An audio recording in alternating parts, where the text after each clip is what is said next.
fears are now look at the race between the Honorable Alitwala Kadaga and the Honorable Anita Mongo. Of course, it has been one of the major talking points. You all come from the East, and there has been concern that probably the pull here and there between the two could cause a split in the party, which would have implications in the forthcoming general election. Something that the Honorable Rebecca Kadaga pointed out, saying that there will be consequences, for instance, in Basoga. Honorable Sanjay, Tanna, your take on this race between these two ladies? Of course, there has been this talk, and there is that it is the old guard versus the younger generation. And if you look at the caliber of the candidates who are joining SEC, most of them are young, and the voters themselves in the NRM party, especially those that have gone through the structures, are young people. The delegates. Yes, the delegates. They're reflecting Uganda's population strata, where we say close to 70% of our population is youthful. And therefore, the youth of today, whether it is a general election or whether it is the party election, do not want to listen to, we lived in those days where we ate yellow posho, or there was no milk in the shops, or there was no power, there was no water, piped water, the roads were bad. The generation today, because of NRM having been in power for over 40 years and the work that the NRM has done, the youthful people between the age of 18 and 35 or maybe 40, with those born after NRM taking power, do not want to listen to our history. So they do not want to listen to the contribution of the elderly population. And those that that want to listen are saying that you have served us enough, can we now get a new breed, like they call it? And therefore, that is clearly reflected in the trend that we have seen, both at constituency level, district level, mayoral level, and you are going to see it at SEC. So there is no way you are going to see the old guard. You saw it. You saw what happened with the Veterans League. You saw what happened with the workers. You saw what happened with the disabled, and it is the younger people generally who are taking over. And in that case, yes, the media and many political pundits want to put it as Basoga versus Teso kind of politics. And of course, it is being fueled by opposition and other people. Yes, Mama Kadaga is loved in Basoga. Her contributions are recognized.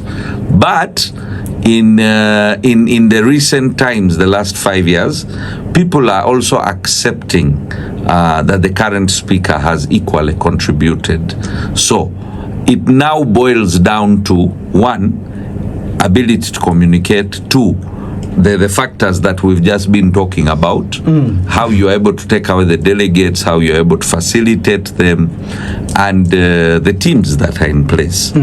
So what we are going to see, and from the results that are coming in that we are getting, is that those younger voters are not willing to acknowledge and respect the former speaker's contributions, and they want to support AAA. All right, let's go to I remember you during the time I used to cover Parliament, and you come from Basoga, right? Honorable Rebecca Kadaga stated and said, if I'm pushed out, this does not augur well with the region that I come from. And in that sense, she tries to portray, her role and influence in the region and the votes that the NRM is likely to get. We know NRM did not perform very well in the presidential elections in Basoga sub-region. Do you see this going in that direction? Do you have any fears as an NRM leader from Basoga that this exit of Honorable Rebecca Kadaga could have implications on how NRM performs in the region? Thank you very much, Anderson. Anderson, first of all, I want, before I answer your question, I want first of all to go back and say one thing. The times that we are in are times for political transition. It could not be seen, maybe it is unsaid something, but we know that even the president is getting old. We know that there are some other real people who are coming up. And we know that we're having a transition within the elections. So the NRM is a political party that is in a transition process. It's not the NRM. The country. The whole country. The whole country is in transition. And because it is in transition, so many people would want to go and see that the transition does not leave them out. That's why you are seeing so many people are up in arms to make sure that they do whatever they can do to make sure that they are there by the time the transition starts. The post-Museveni era comes, that they are there. That is one thing that you must know, that it is serious in this country. It's happening. Is unstated, but it is there. Now, when you talk about Basoga, you know, the Basoga is owned by Basoga. Just like Uganda is owned by Ugandans.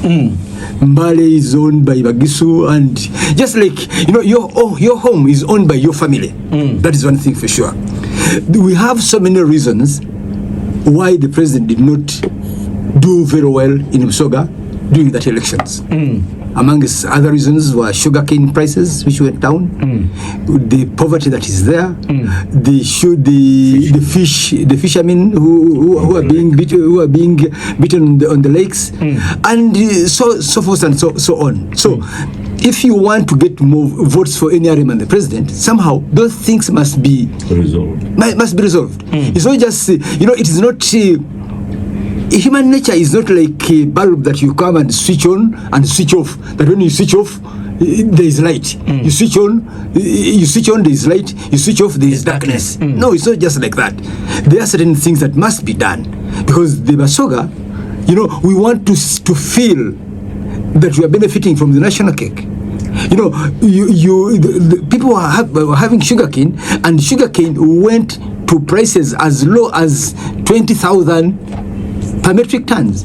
Actually, people started paying people to take the sugarcane away from their shambas, their gardens, burning the sugarcane to use the sugarcane as firewood.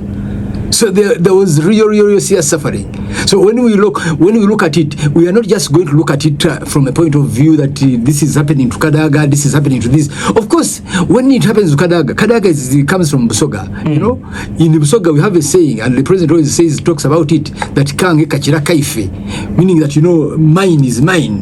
Okay, they will say that. But that Basoga again, it has an I don't know whether I call it an enviable task or another issue that while Kadaga is our daughter, Triple A is our Mulam. He's married in Basoga, and he has children who are Basoga. So he also goes to Basoga. So when we are looking at it, we try to balance. But of course, certainly, Kadaga has been around for a long time, since 1989. Kadaga has been in parliament. I don't know whether you know that. Up to date. Kadaga was a minister, was a backbencher, was a minister, was a deputy speaker, was a speaker, and is now is a deputy prime minister. So he has touched some people's hearts. He has fought others, but he has helped others. He has some people who are loyal to her. Certainly, they will try to see. There is a saying that it is not just in Basoga. In Basoga, there is a saying where people say, who come from your area, they will say, let us vote for her. Bwanagwa. Agwire, if he loses from that place, and actually, let's do our part. The Banyankole will say, "Chitandugaho, let me give this one." Then, if things go bad that way, it is going to be up to them. So when we look at it, it is not just a question of that it is because this has happened. Yes, Anita Among is married to Basoga. is actually so many times in Buyende. And you know, for me, I was there. I saw, for example, in the election in Teso sub-region, the Right Honorable Anita got nearly, I think, 99.99%, because I think he got over 1,000 votes, 800 and something votes, and Kadaga got 1 vote. So he has Teso sub-region in her hands, yes. And then Basoga, Kadaga was doing well in a way, but you know, at the end of the day, we are looking at the entire region, the entire country. The entire country. We have all the regions in Kololo. So at the end of the day, one is transition, and that transition is going to affect so many people. We have the young people. You know, the president has been in power for around 40 years, since 86. Even the children, people who are children, actually, by the time we came, I was in primary. So the children at that time are now adults. Some of them have money, they have powerful jobs, they also say now, actually some of them are on the verge of retirement. All right, and I want to ask